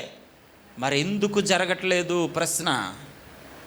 ఇక్కడ చూడండి, మీకు చాలా సూటిగా చాలా స్పష్టంగా చూపిస్తున్నాను. ఒక కుష్ఠరోగి వచ్చినప్పుడు ముట్టాడు, ఇంకో కుష్ఠరోగి వచ్చినప్పుడు ముట్టుకోలేదు. కార్యం చేసేవాడు ఇష్టం. డాక్టర్ గారు వచ్చి నీ దగ్గరికి వచ్చాడు. ఇప్పుడు చూడండి, ఒక డాక్టర్ గారు ఐసీలో వరుసగా మంచాల మీద పేషెంట్లు పడుకుని ఉన్నారు. ఒక డాక్టర్ గారు ఒక పేషెంట్ దగ్గరికి వచ్చి పసుపు ఇంజెక్షన్ చేశాడు. ఏ ఇంజెక్షన్ చేశాడు? పక్కన ఉన్న పేషెంట్ చూశాడు. ఈ పేషెంట్ దగ్గరికి వచ్చి రెడ్ ఇంజెక్షన్ చేస్తున్నాడు. ఆడికేమో పసుపు ఇంజెక్షన్ చేసావు, నాకు రెడ్ ఇంజెక్షన్ చేస్తావే నువ్వు అని అడిగే హక్కు పేషెంట్కి ఉంటుందా? ఉంటుందా? అలా అడుగుతాడు ఎవడనని? చెప్పండి అమ్మా. అంటే డాక్టర్ గారి మీద ఉన్నంత గౌరవం కూడా దేవుడి మీద లేదనమాట. కనీసం డాక్టర్ గారి మీద ఉన్నంత గౌరవం కూడా ఎవరి మీద లేదు? దేవుని మీద కూడా అదే. ఎందుకంటే కార్యము చేసేవాడు ఇష్టం. ముట్టి స్వస్థపరుస్తాడో, మాటతో స్వస్థపరుస్తాడో, ఇంటికి వెళ్ళిపో అని ఇంటి దగ్గర బాగు చేస్తాడో, 4 వారాలు రా అప్పుడు బాగు చేస్తానంటాడో, బాగు చేసేవాడి ఇష్టం. ఆయన ఇష్టానికి నువ్వు లోబడతావా లేదా? ఆయన ఇష్టానికి లోబడరంట. ముందు యేసుబాబుని ఆ పని చేసేమనండి, మేము ఎంత పెద్ద కూట పెట్టేస్తారో మీరు చూద్దరు. కానీ మీ కూటాల కోసం చూస్తలే, ఆయన చేయగలడు. ఉద్యోగం ఆయన ఇవ్వగలడు, పెళ్ళి ఆయన చేయగలడు, పిల్లల్ని ఆయన ఇవ్వగలడు, కుటుంబాలని బాగు చేయగలడు, యవన బిడ్డలను ఆయన ఆశీర్వదించగలడు. కానీ దేవుని సన్నిధిలో ఒక కార్యం ఒక వ్యక్తి పట్ల జరగాలి అంటే నీలో విశ్వాసం ఉండాలి, విధేయత కూడా ఉండాలి. విధేయత లేకుండా దేవుడు ప్రతిదానికి ఒక ముళ్ళు, ఒక వంక పెట్టుకుని దేవుని బిడ్డలారా ఏళ్ళ మీద ఆళ్ళు, ఆళ్ళ మీద ఈళ్ళు, సాడీలు చెప్పుకుని దేవుని బిడ్డలారా, దేవుని మీద కోపమించి, దైవజనుల మీద కోపమించి, పక్కనున్న వాళ్ళ మీద కోపమించి, ఇలా రకరకాల శరీర క్రియలు బయలుపరుస్తుంటే దేవుని కార్యాలు ఏం జరుగుతాయి చెప్పండి? ఏం బయలుపరుస్తున్నారు? ఆత్మ సంబంధమైన వ్యక్తులు ఆ రోజున ఆ కుష్ఠరోగులకి దేవుని మీద అంత సంపూర్ణమైన విశ్వాసం ఉండకపోతే, మనల్ని ముట్టుకోలేదురా అయినా అని కోప్పడిపోతే వాళ్ళు ఆ రోజు ఏమైపోదురు? చచ్చిపోయేదాకా కుష్ఠరోగులుగానే మిగిలిపోయేవారు. కానీ ఆ పని వాళ్ళు కోప్పడకుండా, నా తండ్రి ఇష్టం, అతన్నేమో ముట్టుకున్నాడు, నన్ను ముట్టుకోలేదు, ఆయన చిత్తం, ఆయన చెప్పినట్టే వెళ్దాం పదండ్రా అంటే ఆ మాటకు లోబడి ఆ పని చేస్తున్నప్పుడే దేవుని కార్యం జరిగిపోయింది. స్తోత్రం చెప్పండి గట్టిగా. ఒక దెయ్యం పట్టుకున్న కుర్రోని తీసుకొచ్చి ఒక తండ్రి వేడుకుంటే గద్దించి పంపించేశాడు. ఒక దెయ్యం పట్టుకున్న కుమార్తె తల్లి వచ్చి యేసుప్రభు వారితో మాట్లాడుతుంటే ఆయన మాట్లాడకుండా వెళ్ళిపోతున్నాడు అని ఉంది అక్కడ. ఆయన ఏం రాశాడు అక్కడ? అందుకాయన ఆమెతో ఒక్క మాట అయినను చెప్పలేదు. ఒక్క మాట అయినా అంటే ఆమెను బతిమాలతో ఉందంట పాపం. హల్లెలూయా. కోపం వస్తుంది రాదా ఎవరికే? వెనకాలండి, బాబు నా కుమార్తెను బాగు చేయ బాబు. ఈయన అక్కడ కుంటువాడిని నడిపించాడు, ఇంకో చోట గుడ్డువాడికి కళ్ళు ఇచ్చాడు, ఇంకో చోట దెయ్యం పట్టిన అతన్నే బాగు చేసేసాడు, ఇంకో చోట కుష్ఠరోగిని బాగు చేసేసాడు. ఇలాగ వరుసగా ఎన్నో కార్యాలు చేశాడు. ఇదినే కదా యేసుప్రభు దగ్గరికి ఈవిడ వచ్చింది. అప్పుడు ఈవిడికి ఎలా ఉంటుంది? యేసుప్రభు దగ్గరికి వెళ్ళి అడగగానే ఆయన చేసేస్తాడు. తీరా చూస్తే అడిగితే ఆయనేమో ఏమంటున్నాడు? ఒక్క మాట కూడా సమాధానం చెప్తలేదు. అప్పుడు ఏమొస్తుంది? కోపం వస్తుంది, బాధ కలుగుతుందా, కోపం వస్తుందో, మొత్తమే సంథింగ్ శరీరం బయటపడుతుంది కదా. శరీర క్రియ, మనకి నైతికంగా వచ్చేవి ఉంటాయి కదా, కొన్ని భౌతికమైన ఆలోచనలు ఉంటాయి కదా. అదేంటి నాతో మాట్లాడరా, నాకు సమాధానం చెప్పరా? దేవుని పిల్లరా, ఇక్కడ చూడండి, ఆమె ఎంత బతిమాలుతుంటే యేసుక్రీస్తు ప్రభువారు మాట్లాడకపోతుంటే వెనకాల ఉన్న శిష్యులు కూడా కల్పించుకున్నారంట. అప్పుడు ఆయన శిష్యులు వచ్చి ఆయనకి చెప్పే పరిస్థితి వచ్చిందంటే ఆమె ఎంత బతిమాలుకుంటుందో, బాబు నా కుమార్తెను బాగు చేయ బాబు నా కుమార్తెను బాగు చేయ బాబు అంటే ఆయన నడుచుకుంటే ఎదరికి వెళ్ళిపోతుంటే ఎవరికి బాధ కలిగింది ఇప్పుడు అంటే, ఒరే అదేంట్రా యేసుప్రభు వారు ఎప్పుడు అలా చూడలేదు అయింది మనం. ఆవిడ అంతలాగింది అక్కడి నుంచి కేకలు వేసుకుంటా, దావీదు కుమారుడా నన్ను కరుణించు బాబు అని అరుచుకుంటూ వస్తుంటే ఆయన ఏంట్రా అలాగే వెళ్ళిపోతాడేంట్రా? ఇంకా వాళ్ళే వచ్చి ఏమన్నారంట? ప్రభువా ఈవిడ మన వెంబడి వచ్చి కేకలు వేయుచున్నది, ఆమెకు ఏదో సమాధానం చెప్పాము, పంపించు ప్రభువా, మేము వినలేకపోతున్నాం అంటే వీళ్ళు వచ్చి రికమెండేషన్ చేసే అంత పరిస్థితి అక్కడ ఉంది. అంటే ఇప్పుడు ఆవిడకి ఏమనిపించాలి ఇప్పుడు ఆ పరిస్థితుల్లో? మమ్మల్ని బాగు చేయడు కావాలి ఈ దేవుడు, మమ్మల్ని పట్టించుకోడు కావాలి ఈ దేవుడు అని వెనక పోవాలంట. పోవాలంతే. కోపం వచ్చిందంటే ఏటి? దేవుని పిల్లలారా, అక్కడే అర్థం చేసుకోండి లాజిక్.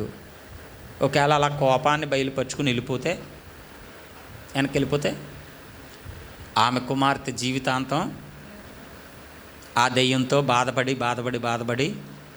చచ్చిపోతా తప్ప దాని నుంచి విడుదల అనేది కలుగుతుందా చెప్పండి? కలగదు కదా. దేవుని బిడ్డలారా, దేవుని దగ్గర అసహనం ఉండకూడదు. కార్యాలు జరగాలంటే మన దగ్గర ఏముండాలి? సహనం ఉండాలి. గుర్తుపెట్టుకోండి, కార్యం జరగడానికి ఏమవసరం? సహనం ఉండాలి.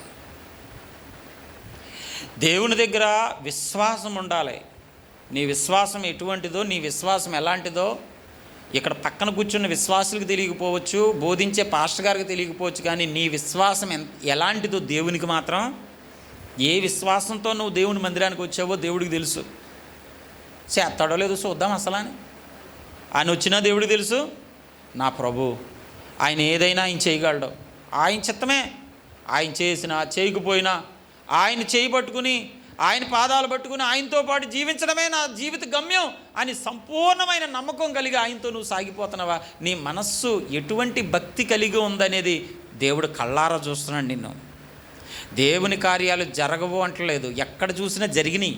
కానీ ఆ జరిగే కార్యములో వేరియేషను, అంటే ఒక్కొక్క చోట ఒక్కొక్క రకంగా వారి విశ్వాసాన్ని బట్టి, విధేయతను బట్టి దేవుడు పరీక్షించి కొన్ని చోట్ల కార్యాలు చేశాడు. కొన్ని చోట్ల మామూలుగానే ఫ్రీగానే వెంటనే కార్యం చేశాడు. వెంటనే కార్యం చేసింది ఉంది, కార్యం జరగడానికి టైం పట్టింది ఉంది, పరీక్షించి కార్యం చేసింది ఉంది. హల్లెలూయా. దేవుని పిల్లలారా, ఇక్కడైతే ఈ సహోదరి, ఈ తల్లి తన కుమార్తె గురించి వేడుకుంటున్న ఈ తల్లికైతే చాలా కోపం అయితే రావాలా. అలా కూడా ప్రవర్తించాడు దేవుడు. ఎలా ప్రవర్తించాడు తెలుసా? శిష్యులు వచ్చి ఆయన్ని వేడుకుంటుంటే దేవుని బిడ్డలు ఆయన శిష్యులతో అంటున్నారు, ఆయన ఇశ్రాయేలు ఇంటి వారై నశించిన గొర్రెల యొద్దకే కానీ మరి ఎవని యొద్దకు నేను పంపబడలేదని నేను వాళ్ళతో ఏమంటున్నాడంట, ఇదిగో నేను ఎందుకు వచ్చానో తెలుసా, ఇశ్రాయేలు ఇంటి వారి కోసం మాత్రం నేను వచ్చాను, ఈవిడికి నాకు సంబంధం లేదు అన్నాడంట. అప్పుడు కోపం రావాలా? మీకు అర్థమైందండి? అర్థం కాలేదా? అర్థమైంది అన్న వాళ్ళు దేవుని స్తోత్రం చెప్పండి. ఇప్పుడు మీరు దించేయండి. అర్థం కాలేదన్న వాళ్ళు దేవుని స్తోత్రం చెప్పండి. హల్లెలూయా. చాలా బాగా ఒప్పుకున్నావు తల్లి, దేవుడు నేను దీవించును గాక. హల్లెలూయా. అర్థం కాలేదు, మరి అర్థం కాలేదని చెప్పేసింది. ఏమైంది? అక్కడి నుంచి ఏదో చెప్తున్నావు, గుంటూడు అన్నావు, గుడ్డోడు అన్నావు, ఏరోడు అన్నావు, పిచ్చోడు అన్నావు, ఏమో నాకేం అర్థం కాలేదు. మరి అర్థం చేసుకోవడానికి ప్రయత్నించండి. నేను తెలుగులోనే చెప్తున్నాను. అర్థమయ్యేలాగా అట్టుపండు ఒలిసి తినిపించడం అంటారు చూసారా, అలా మరి చెప్తా ఉన్నాను. దేవునికి స్తోత్రం. హల్లెలూయా. ఇప్పుడు ఈవిడ అలా ఉండగా వింటుండగా ఈయన ఏమంటాడు తెలుసా, ఇశ్రాయేలు ఇంటి వారి కొరకు మాత్రమే నేను వచ్చాను, ఈవిడ ఎవరో, ఈవిడికి నేను కార్యం ఎందుకు చేస్తాను అన్నట్టు, ఇశ్రాయేలు ఇంటి వారికి తప్ప నేను ఎవరికి కార్యం చేయను అన్నాడంట. అప్పుడు ఏమవుతుంది ఆవిడికి, ఆహా నువ్వు ఇశ్రాయేలు దేవుడు, మాకేం సంబంధం నీతోటి, బాయ్, గుడ్ బాయ్, మళ్ళీ వస్తానేమో చూడు అని వెళ్ళిపోవాలిగా. హల్లెలూయా. అయినను ఆమె వచ్చి, ఆహా ఓహో నిజంగా ఈవిడికి నిజంగా పరలోకం వెళ్ళిన తర్వాత ఒకసారి కలుసుకుందాం. హల్లెలూయా. నిజంగా సహనం, ఎంత గొప్ప సహనం ఉంటే అలా ఉంటుందండి. వెంటనే అప్పుడే 3-4 సందర్భాలు అవమానకరంగా ఉన్నాయి అక్కడ. అన్నిసార్లు అవమానపరిస్తే నీకు ఈ చర్చికి సంబంధం లేదు అంటే ఉన్నారా? హల్లెలూయా. నీకు మాకు సంబంధం లేదు అంటే ఎవరైనా ఉంటారా? అసలు నువ్వేం చెప్తే నేను ఎన్నో అంటే ఉంటారా? చెప్పండి, ఉంటారు కదా. కానీ ఆవిడ చెప్పిన మాట ఆయన వింటలేదు, అయినా వెనకాల వెళ్తుంది. ఇశ్రాయేలు ఇంటి వారికి తప్ప నేను వీళ్ళకి కార్యం చేయను అన్నా కూడా అయినను ఆమె ఏమంటుందంట, ఆమె వచ్చి ఆయనకు మ్రొక్కి, బాబు ప్రభువా నాకు సహాయం చేయి, నీకు నాకు సంబంధం లేదని చెప్పానుగా. అయినా సరే ఆమె వదలట్లే. సహనం అంటే అదే కదా. సహనం ఉందా అంటే ఒక్కొక్కసారి దేవుని పిల్లలారా, దేవుడు కార్యం చేయడానికి అందరినే కాదు, ఏమంటే అలా మాత్రం ఎందుకు చేయాలంటే, దేవుని బిడ్డలారా ఇంజెక్షన్ చేసేవాడు పసుపు ఇంజెక్షనే ఎందుకు చేయాలి నాకు అన్నట్టు ఉంది. ఏ ఇంజెక్షన్ ఎవరికి చేయాలో డాక్టర్ తెలదా? ఏ ట్యాబ్లెట్, అదిగో అతనికేమో పొడుగు ట్యాబ్లెట్లు ఇచ్చాడు, నాకేమో ఇంతంత ట్యాబ్లెట్ ఇచ్చాడు అంటే కుదురుతుంది ఏంటి? ఏ ట్యాబ్లెట్ ఎప్పుడు నీకు వెయ్యాలో? నీ ట్యాబ్లెట్లన్నీ తీగ ఉన్నాయి, నా ట్యాబ్లెట్లన్నీ చేదుగా ఉన్నాయంట్రా. అరే డాక్టర్ ఇష్టం రా, అది నువ్వెవడవరా? హల్లెలూయా. ఏ కుండకి ఏ మూత ఎట్టాలో కుమ్మరిష్టం. ఆ కుండ అడుగుతుందా, నాకు పొడుగు మూతెట్టు నాకు చిన్న మూత ఎట్టుకో, పొడుగు మూతెట్టు అని అడుగుతుందా? కుమ్మరిని కుమ్మరిష్టం. చెక్క ఏమన్నా కోరుకుంటుందా? ఇదిగో నన్ను చేస్తే ఇదిగో చిన్న వస్తువుల కింద కాదు, మంచి పెద్ద ధనవంతుల ఇంట్లో ఉన్న వస్తువుగా చెయ్యి ఏమనుకుంటున్నావో అని చెక్క అడుగుతుందా? కమ్మరిష్టం. దాన్ని మలుస్తాడు. ఎలా మలుస్తాడో దాన్ని ఒక వస్తువుగా చేస్తాడు, 10 మందికి ఉపయోగకరంగా పెడతాడు. అలాగే సర్వశక్తిమంతుడైన దేవునికి చిత్తం, దేవుని ఇష్టం నిన్ను ఎలా మలచాలో ఆయనకి తెలుసు. అసలు నీకు కూడా తెలియదు నిన్ను ఎలా మలచాలో. నేను అడుగుతున్నాను కదా, నాకు కూడా తెలియదు నన్ను ఎలా మలచాలో. అందుకు నేను ఒక ప్రార్థన చేస్తాను ఎప్పుడు కూడా, దేవా నేను ఎన్నైనా అడుగుతాను, నా ఇష్టమేం కాదు, నీ చిత్తం ఎలా ఉంటే నన్ను అలా తీసుకెళ్ళిపో. హల్లెలూయా. నన్ను ఎలా మరచాలనేది నాకంటే బాగా నీకే తెలుసు. నాలో సహనం ఎలా వస్తుందో, ఎలా రప్పించాలో నీకు తెలుసు. నాలో ఓర్పు ఎలా పుట్టించాలో నీకు తెలుసు. నేను బలమైన విశ్వాసిగా ఉండేటట్లు ఎలా మలచాలో నీకు తెలుసు. దాన్ని నలిపి చేస్తావో లేకపోతే సింపుల్గానే నువ్వు కార్యం చేస్తావో, ఎలా చెయ్యాలన్నా నీ ఇష్టమే. హల్లెలూయా, హల్లెలూయా. కార్యం చేసే దేవునికి నువ్వేంటి చెప్పేది? కార్యం చేసే దేవుడి మీద మనమేంటి కోప్పడేది? దేవుని కార్యాలు జరగాలంటే దేవుని సన్నిధిలో వినయం, విధేయత అనేది చాలా ప్రాముఖ్యం. విశ్వాసం అనేది చాలా ప్రాముఖ్యం. దేవుని మీద సంపూర్ణంగా ఆధారపడడం అనేది చాలా ప్రాముఖ్యం. నీ ఇష్టం వచ్చినట్టు నువ్వు భక్తి చేస్తే కుదరదు. దేవుని చిత్తానికి అనుకూలంగా నువ్వు నడిస్తేనే దేవుని కార్యం నీ పట్ల నెరవేరుతుంది. కొంతమంది ఎన్ని ఆదివారాలు రావాలో వాళ్ళ ఇష్టమే, ఎప్పుడు మందిరానికి రావాలో వాళ్ళ ఇష్టమే. వాళ్ళ ఇష్టం, వాళ్ళకి రావాలంటే వస్తారు, మానేయాలంటే మానేస్తారు. ఎవడు అడుగుతాడు నేను చూస్తానంటారు. హల్లెలూయా. ఎవడ అడగడు, దేవుడు అనుకుంటాడు. హల్లెలూయా. సర్లే, నీకు ఎలాగా విధేయత రప్పించాలో నాకు తెలుసులే. హల్లెలూయా. నీకు ఎలా విధేయత రప్పించాలో నాకు తెలుసు, నేను చేస్తాను కదా. ఏమి ఇలాంటి పరీక్షలు పెడతాడేమో అప్పుడు విధేయత రావడానికే. దేవుని పిల్లలారా గమనించండి, దేవునిని పరీక్షించడానికి మనం సరిపోము. దేవుడే అయితే అనే హక్కు మనిషికి లేదు. ఆయన దేవుడైతే ఈ కార్యం చేయమన్నాడు చూద్దాం, ఆ కార్యం చేయమన్నాడు చూద్దాం. నువ్వెవడవరా అడగడానికి? ఆయన దేవుణ్ణి పరీక్షించడానికి నువ్వెవడవరా? దేవుని చేతిలో నువ్వు ఉన్నావు. హల్లెలూయా.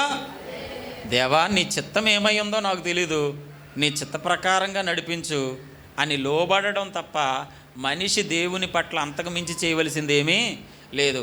కోప్పడితే కార్యాలు జరగవు. ఒకవేళ కోప్పడడం వల్ల దేవునికి వచ్చే నష్టం ఏమి లేదు, కానీ కోపపడిన వ్యక్తి, సహనం కోల్పోని వ్యక్తి, విశ్వాసం లేకుండా జీవించిన వ్యక్తికే నష్టం దేవుని పిల్లలారా. కాబట్టి ఇక్కడ దెయ్యం పట్టుకునే ఒక తల్లి వచ్చి ప్రభువుని ఇంత బతిమాలుతున్నా కూడా ఆమె సహనం నిజంగా గొప్పదే, ఆమె ఓర్పు నిజంగా గొప్పదే, ఆమె భక్తి నిజంగా గొప్పదే, ఆమె నిజంగా దేవుని మీద ఆధారపడిన వైనం చూస్తే దేవుని బిడ్డలారా ఎంత అద్భుతం అంటే, అయినను ఆమె ఏమంటుందంట, ప్రభువా నాకు సహాయం చేయమని ఆమె అడుగుతుందంట. మళ్ళీ ఒక సూటైన మాట, అయినా కోపరాట్లేదు బాబు వీడికి అన్నట్లుగా మళ్ళీ ఇంకొక సూటైన మాట ఏమన్నాడు తెలుసా? అందుకు ఆయన పిల్లల రొట్టె ముక్కలు కుక్క పిల్లలకు పెడతామా అన్నాడంట. పిల్లల రొట్టె ముక్కలు కుక్క పిల్లలకి, పిల్లలు తినే రొట్టె ముక్కలు కుక్క పిల్లలకి ఎందుకు పెడతాను నేను అన్నాడంట. ఇప్పుడు రావాలా లేదా కోపం? ఇప్పుడు రావాలా? మళ్ళీ మన మాట మీకైతే ఎక్కడ దాకా ఎందుకు ఎప్పుడో వచ్చేది మాట్లాడకుండా వెళ్ళిపోయిన రైల్లోనే ఈడు చోటు ఇది తప్పు నాదే, అది ఆడు చోటు అయిపోయింది అడిగి. దేవునికి స్తోత్రం. హల్లెలూయా, హల్లెలూయా. మనకి ఇక్కడ దాకా ఎక్కలద్దు. ఎక్కడ కోపం వచ్చేదినంటే, ఎవరో అన్నారండి, పాడ్రమ్మ గారు నాతో మాట్లాడలేదు 3 వారాల నుంచి వస్తున్నా కూడా, అందుకే నేను రాను. మరి పాడ్రమ్మ గారు మాట్లాడలేదు అంతేనా? ఎవరన్నారు? హల్లెలూయా. పాడ్రమ్మ గారు 3 వారాల నుంచి వస్తున్నాను, పాడ్రమ్మ గారు ఒక పలుకో ఒక ఊసో ఏమీ లేదు. అమ్మ అందరితో మాట్లాడేయమ్మ బాబు, వరుసగా పలకరించే సీఎం సిటీకి మళ్ళీ కోపం వచ్చేస్తుంది. దేవునికి స్తోత్రం. హల్లెలూయా. దానికి కూడా కోపమేనా? ఆవిడ మాట్లాడితే మాట్లాడకపోతే సర్వశక్తిమంతుడైన దేవుడే మాట్లాడేసాడు నీతోటి. అసలు ఇక్కడికి ఎందుకు వచ్చాం మనం? దేవుని కృప కదా మనకు కావాలి, దేవుని సన్నిధి కదా మనకు కావాలి, దేవుని అభిషేకం కదా మనకు కావాలి, దేవుని కార్యాలు కదా మన పట్ల జరగాలి. మీరు మంచోళ్ళే. హల్లెలూయా.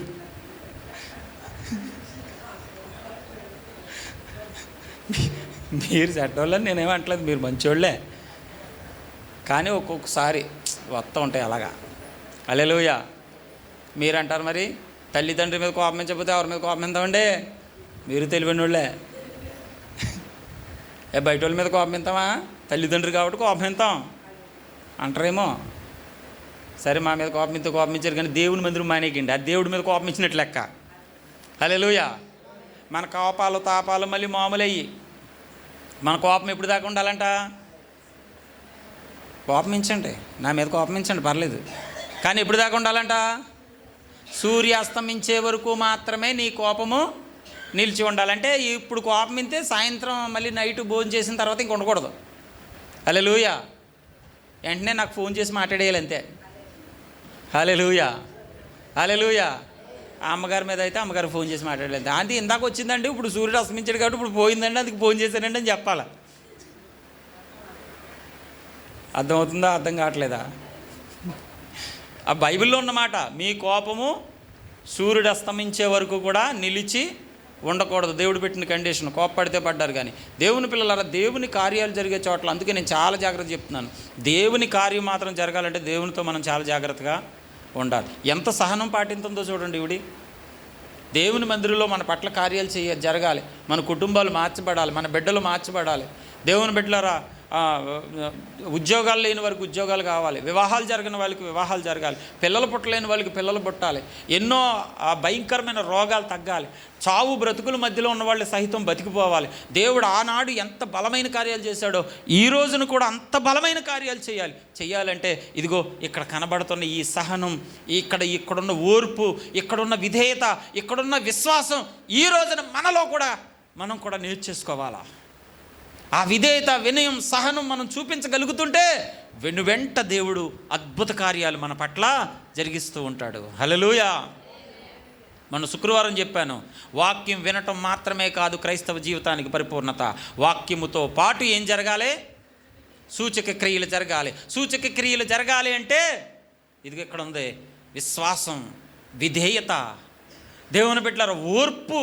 ఎంత ఓర్పు ఉంటే ఆయన దగ్గరే నిలబడి ఉండిపోద్దా ఇవిడ? అలాగా ఎంతసేపు అయినా ఆయన దగ్గరే అలా నిలబడి ఉండిపోయి ఆయన అనేసాడంట, ఎంత మాట అనేసాడంట, పిల్లలు తినే రొట్టు ముక్కలు కుక్క పిల్లలకు పెడతామా అన్నాడంట. ఎంత మాట అన్నాడు. అందులో ఏం వెతికేసుకోవాలి ఇప్పుడు అంటే ఇప్పుడు నన్ను ఏమన్నారు ఇప్పుడు అయ్యి బాబా ఎంత మాట అనేసారు అని గుండెలు బాదుకోలేదు ఆవిడ. అదే మనమైతే జీవితంలో నీ మొహం చూస్తానేమో చూడు, నన్ను అంత మాట అంటావా? 10 మంది దగ్గరికి వెళ్ళి ఇంక చూసుకోండి అని చెప్పి ఏడ్చేసి ముఖం తుడిచేసి ముక్కు తుడిసేనా అందరికీ పామేయం. ఎంత బాధను కనుపరి చేసుకుంటాం. ఆవిడ అన్నాడు, నిజంగానే అన్నాడు, పిల్లలు తినే రొట్టె ముక్కలో కుక్క పిల్లలకు పెడతామంటే కోపం రాదా ఎవరికైనా? కానీ ఆమె ఏమన్నదో తెలుసా? నిజంగా చెప్పండి. నిజంగా నేను అనుకుంటాను ఆమెలో ఉన్న ఆ గొప్ప సహనాన్ని ప్రపంచ మానవాళికి చూపించడానికే ఆమెలో ఉన్న సహనాన్ని బయట పెడుతున్నాడు దేవుడు అక్కడ అనుకుంటున్నాను నేను. ఆమె మీద ఆయనకి ఏ కోపం లేదు, ఆమె పట్ల ఆయన కార్యం చేయకూడదన్న ఉద్దేశం కూడా లేదు. ఇంత సహనం కూడా ఉంటుందరా బాబు అని మనకలాంటి బుద్ధిహీనులకి బుద్ధి చెప్పడానికి ఈ దృష్టాంతం బయటికి రావడానికి ఆయన ప్రయత్నం చేశాడు అని నేను అంటాను. హల్లెలూయా. మనకి చిన్న వాటికే ఒకరి మీద ఒకరికి ఏమొచ్చేస్తాయండి? కోపాలు వచ్చేస్తాయి. కుటుంబంలో కూడా భర్త మీద భార్య, భార్య మీద భర్త, ఎంతంత చిన్న సమస్యలకే. కానీ ఇదిగో దేవుని పిల్లలంటే ఎలా ఉండాలి? ఇదిగో నా దగ్గరకు వచ్చిన పిల్లలు ఇదిగో ఇంత ఓర్పు, ఇంత సహనం, ఇదిగో సిలువలో రక్తం కారి ప్రాణం పెట్టేంతవరకు నేను దెబ్బలు తినటం మాత్రమే కాదు, చివరి రక్తపు బొట్టు వరకు కూడా నేను ఓర్పు కలిగి ఉండటమే కాదు, నా బిడ్డలు కూడా మానసికంగా ఎంత పెద్ద మాటల గుండెల్లో గుచ్చుకున్నా కూడా భక్తిని మాత్రం విడిచిపెట్టరు నా పిల్లలు. అంత గొప్ప ఓర్పు, విధేయత, విశ్వాసం కలిగిన వాళ్ళు నా పిల్లలని ప్రపంచానికి చూపించడానికే ఈ దృష్టాంతం కలిగేటట్లు దేవుడు ప్రవర్తించాడు అక్కడ. ఆయన అలా ప్రవర్తించకపోతే ఆమె ఓర్పు ఎంత ఉందో అక్కడ వాళ్ళకి తెలియదు, ఇప్పుడు మనకు కూడా తెలియదు కదా. ఒకవేళ రాగానే అమ్మ నీ కుమార్తె బాగోలేదా, బాగు చేస్తాను చూడు, దయ్యం వదిలిపోయింది వెళ్ళిపో అన్నాడు అనుకోండి, ఇదంతా ఇప్పుడు మనం చెప్పుకుంటామా? ఎంత సహనం అండి ఆవిడకని మనం చెప్పుకుంటామా? మనం నేర్చుకోవడానికి ఏమైనా ఉంటుందా? ఈ రోజున మనందరం నేర్చుకోవాలని, ఈ రోజున ప్రపంచ మానవాళి ఈ దృష్టాంతం చదువుతున్నప్పుడు, ఓహో ఎంత ఓర్పు కదా దేవుని దగ్గర ఉండవలసింది, ఎంత సహనం కదా దేవుడి దగ్గర ఉండవలసింది, ఇంత నేర్చుకోవాలి కదా మనం, ఇంకా ఇంకా ఎంత మారాలో మనల్ని మనం పరిశీలించుకుంటున్నప్పుడు అర్థం కావట్లేదా? అరే నాకే ఒక్కొక్కసారి చిన్న చిన్న విషయాల్లోనే నొచ్చేసుకుంటున్నాను. ఇలా అనేసరిటి, అలా అనేసరిటి, మాట్లాడలేదిటి, గబుక్కు మొఖం ఇలా పక్కెడేసుకున్నారేటి ఈ మధ్య అని అనేసుకుంటున్నాం. అన్నిటికి చిన్నదానికి పెద్దదానికి ఏ గబుక్కు చూడకుండా ఇలాగా ఎదురొచ్చేస్తా, మొఖం ఇలా పక్కెట్టుకుని వెళ్ళిపోతా. అదిగో కావాలనే మొఖం పక్కెట్టేసుకున్నారు. హల్లెలూయా. మొఖం కావాలనే పక్కకు పెట్టేసుకున్నారంట. పెట్టేసుకుంటారు. నువ్వు ఎలా ఉండాలి? మొఖం పక్కెట్టుకున్నా కూడా దేవునికి వందనాలండి అని పిలిచి వందనాలు చెప్పి వెళ్ళాలి నువ్వు. అది కదా మన సహనం. హల్లెలూయా. అది చూపించడానికి ఇలాంటి దృష్టాంతాలు ప్రభు తన గ్రంథంలో రాయించాడు దేవుని పిల్లారా. ఇప్పుడు ఏమనేసాడండి? నేను ముగించేస్తున్నాను. ఏమనేసాడు ఆమెని? అమ్మ అందరికీ అర్థమవుతుందా? దేవుని వాక్యం వినటం వల్ల వస్తే ఎవరైనా కాపురాలను పాడు చేసుకుంటారండి? అంటే దేవుని వాక్యం వినటం వల్ల పాడైపోయే కాపురాలు సైతం కట్టబడతాయి. దేవుని యొక్క మాటలు వినడం వల్ల అపవిత్రమైన జీవితాలు కూడా పరిశుద్ధపరచబడతాయి. దేవుని మాట వినడం వల్ల విశ్వాసం లేని వాళ్ళు విశ్వాసులుగా మారుతారు, విధేయత లేని వాళ్ళు విధేయతలోనికి వస్తారు. సంపూర్ణమైన దేవుని శక్తిని పొందుకోవడమే కాదు, దేవుని మహిమను కళ్ళారా చూస్తూ వారు వెలిగి అనేకులను వెలిగించేవారుగా మార్చబడతారు. అది గొప్ప దేవుని వాక్యం అంటే. సినిమా కథ కాదు, బుర్రకథ కాదు, అరికథ కాదు, ఇది జీవితాలు మార్చే సత్యం. అందుకే ప్రభు ఈ దృష్టాంతాలు రాయించాడు దేవుని పిల్లలారా. ఎంత మాట అనేసాడు, కుక్క పిల్ల అని అనేసాడు. ఇప్పుడు ఈవిడ ఏం చేయాలి చెప్పండి? ఇన్ని మాటలు అనేస్తున్నాడు. దేవుని పిల్లలారా, ఇశ్రాయేలుకి తప్ప నీకు చేయను అంటున్నాడు. మాట్లాడకుండా వెళ్ళిపోతున్నాడు.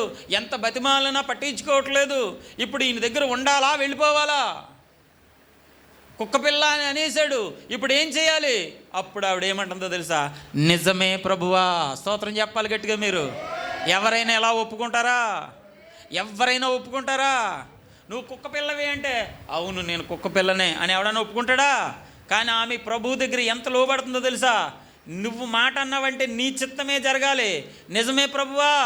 పిల్లలు తినే రొట్టె ముక్కలు చేయి జారి కింద పడిపోతే రొట్టె ముక్కలు ఆ కుక్క పిల్లలే కదా తింటాయి. పిల్లలు తినే రొట్టె ముక్కలు చేయి జారి కింద పడిపోతే కుక్క పిల్లలే కదా ప్రభువా తింటాయి. నేను కుక్క పిల్లనే, నన్ను కరుణించు. హల్లెలూయా. నన్ను కాపాడు. అప్పుడు యేసుప్రభువారు ఎంత మంచి మాట అన్నారు చూడండి.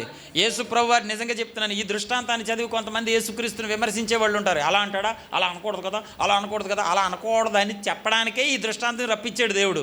దేవుని పిల్లరా, అలా అలా అనడం వల్ల అక్కడ ఆమె సహనం ఎంత ఉందో తెలియపరచడానికే ఈ దృష్టాంతం రప్పించాడు. కింద అన్నాడు, అందుకు యేసు అమ్మా.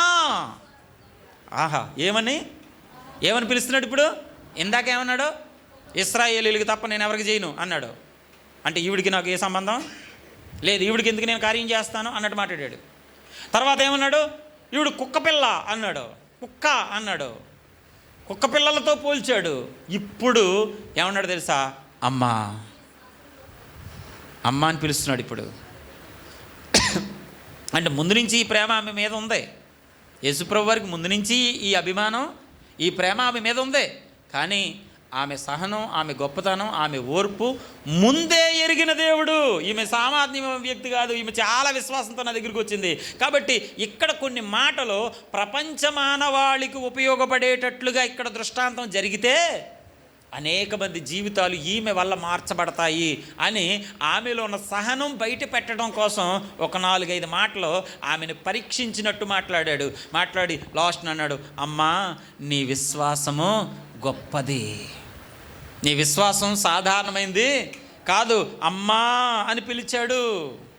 అమ్మా నీ విశ్వాసము గొప్పది, నీవి కోరినట్టే అవునుగాక అని ఆమెతో చెప్పాను. ఆ గడియలోనే ఆమె కుమార్తె స్వస్థత పొందెను. హల్లెలూయా. ఆ గడియలోనే ఆమె కుమార్తె స్వస్థత పొందెను. ఎలాగైతేనో యేసుప్రభు వారి దగ్గరికి వచ్చిన ప్రతి వాళ్ళు కూడా ఏం పొందుకుంటున్నారు? స్వస్థత పొందుకుంటున్నారు అంతే. కాకపోతే అందరికీ ఒకే రకమైన స్వస్థత లేదు. ఒకరికి వెంటనే జరుగుతుంది, ఒకరికి కొంచెం టైం పడుతుంది. కొంచెం సహనం ఓర్పు కలిగి ఆయన కొరకు ఎదురు చూడవలసిన అవసరం వస్తుంది. అలాగే ఈ రోజున మనందరి జీవితాల్లో కార్యాలు చేయగలడా చేయలేడా అంటే 100%. ఒకవేళ మీరు వెనక్కి వెళ్ళిపోయే వాళ్ళు కాకపోతే, ఈ కుష్ఠరోగులు వెనక్కి వెళ్ళిపోతే కుష్ఠరోగం తగ్గదు. ఈమె కనుక సగంలో కోపమించి వెనక్కి వెళ్ళిపోతే దయ్యం వెళ్ళిపోదు. సహనం కలిగి ఓర్పు కలిగి దైవ సన్నిధిలో దేవుని ప్రేమ కలిగి మనం జీవించినప్పుడు వెంట మన జీవితంలో దేవుడి కార్యాలు జరుగుతూనే ఉంటాయి, అద్భుతాలు జరుగుతూనే ఉంటాయి. మన దేవుడు ఆశ్చర్యకరుడు, ఎవరిని విడిచిపెట్టేవాడు కాదు. రోగులు బాగుపడతారు, ఆమేన్ చెప్పండి. దయ్యపు శక్తులు వెళ్ళగొట్టబడతాయి, ఆమేన్ చెప్పండి. కుటుంబాలు రక్షింపబడతాయి, ఆమేన్ చెప్పండి. కుంటివారు నడుస్తారు, ఆమేన్ చెప్పండి. గుడ్డివారు చూస్తారు, చనిపోయిన వారు సైతం లేపబడతారు. దేవుని కొరకు సహనంతో ఎదురు చూసేవారు ధన్యులు. హల్లెలూయా. ఆ సహనం ఓర్పు విధేయత కలిగి ప్రభు సన్నిధిలో ముందుకు సాగిపోయే బిడ్డలుగా పరిశుద్ధాత్మ దేవుడు మనల్ని మార్చునుగాక. ఆమేన్.